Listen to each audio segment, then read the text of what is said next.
Terceira pergunta. Aqui foi uma da que ele mudou um pouco de acordo com a entrevistada. Então, como a Amy McNee é uma artista, ele fez essa pergunta específica pra ela. Não é pra todos os convidados que ele faz, mas ele perguntou assim: What is your favorite piece of art that you ever created? Alguma coisa assim. Qual que é a obra-prima preferida que você já criou? No caso dela, por ser artista, claro que faz muito sentido ela responder obra-prima no sentido de quadros, mas também ela é escritora, né? Então eu nem lembro o que ela mencionou como resposta, se foi o livro dela, ou se foi algum quadro que ela pintou, enfim. Mas eu achei muito interessante essa pergunta, porque, inclusive, na entrevista ela falava sobre como ela tem uma visão de arte como uma coisa muito mais amplificada do que, tipo, quadro e escultura, sabe? Ela falou, cara, tem muita coisa que é arte. Inclusive, ela dava o exemplo da comunicação. Então, ela não falou literalmente podcast, mas ela falou, cara, quando você se expressa através de vídeo, através de imagem, isso é uma forma de arte. Eu falei, nossa, que interessante, né? Então, eu entendo que os meus 2 trabalhos hoje, os 2 estão relacionados à arte, porque na Memorar Joias eu desenho joias, né? É literalmente um processo criativo de desenhar joias personalizadas, de trazer vários significados que são importantes para alguém e transmitir isso através de uma joia, né? Conseguir comunicar isso através de uma joia, eternizar isso numa joia.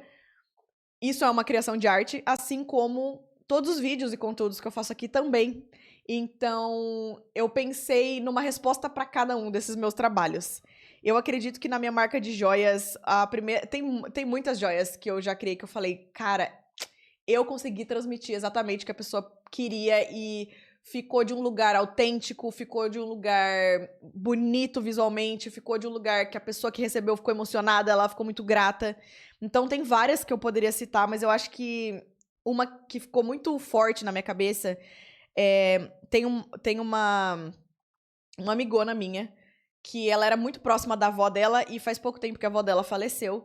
E ela tava noiva quando a avó dela faleceu e ela queria muito, né, que a avó pudesse estar no casamento e ela tinha até um papel já pré-desenhado pra avó que seria o de levar as alianças. E no ano que ela estava noiva, durante esse ano que ela estava noiva, a avó faleceu.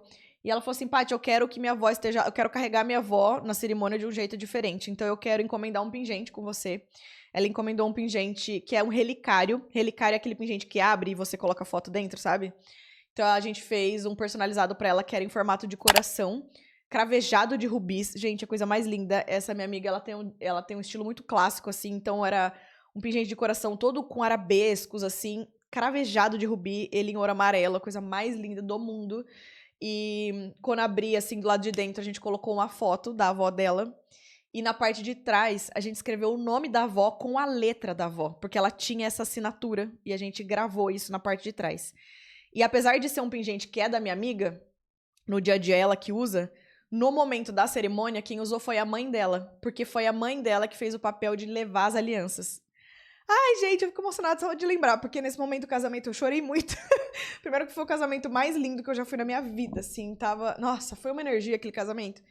E minha amiga literalmente sonha em casar desde que ela tem, sei lá, 12, 14 anos de idade, então foi muito lindo presenciar ela realizando um sonho.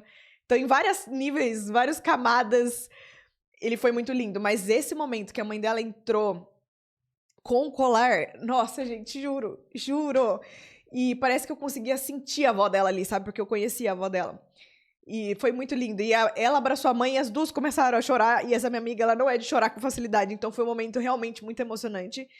E você fala, caramba, isso foi uma obra de arte que eu criei, sabe? Não só estético, porque ficou absurdamente lindo, mas vai muito além disso, sabe?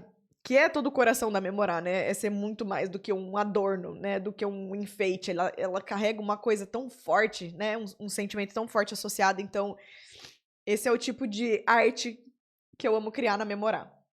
Não esperava chorar falando disso. Ou respondendo essa pergunta. Eu acho que, considerando os vídeos aqui no podcast, eu acho que uma coisa que eu fiquei muito orgulhosa de criar na parte que também é um braço do podcast são os eventos, mas pensando especificamente nos vídeos, tem um vídeo que é até recente que eu criei que chama, que a thumbnail dele aqui no YouTube é Mensagem pra Você. Ah, foi o episódio 11. Eu até gravei o número, porque 11 é um dos meus números da sorte, assim, né? Um dos meus números preferidos.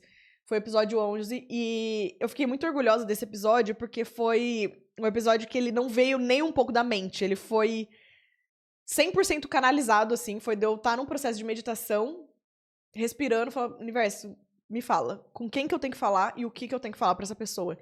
E foi uma mensagem, assim, canalizada. Então eu fiquei muito orgulhosa, sabe, desse vídeo, assim. Eu, sempre que vierem mensagens nesse sentido, eu quero gravar mais vídeos nesse formato. Foi a primeira vez que eu gravei e eu me senti... Tanto na hora que eu tava gravando, eu me senti... Nossa, eu senti que eu tava num flow, assim, sabe? Quando eu vi, eu tinha acabado de gravar o episódio. E depois, quando eu tava editando os reels, também os cortes, teve tanto corte bom. Eu falei, nossa, eu fiquei orgulhosa, sabe? Então, acho que essas são as duas obras de artes que eu criei que eu tenho bastante orgulho. E a última pergunta, e essa ele faz pra todos os convidados dele no podcast, a pergunta é igualzinha pra todos os convidados. Ele fala assim: If you could create a law that everyone in the world had to follow, what would it be? Então, se você tivesse que criar uma lei que todas as pessoas do mundo precisassem seguir, que lei seria essa?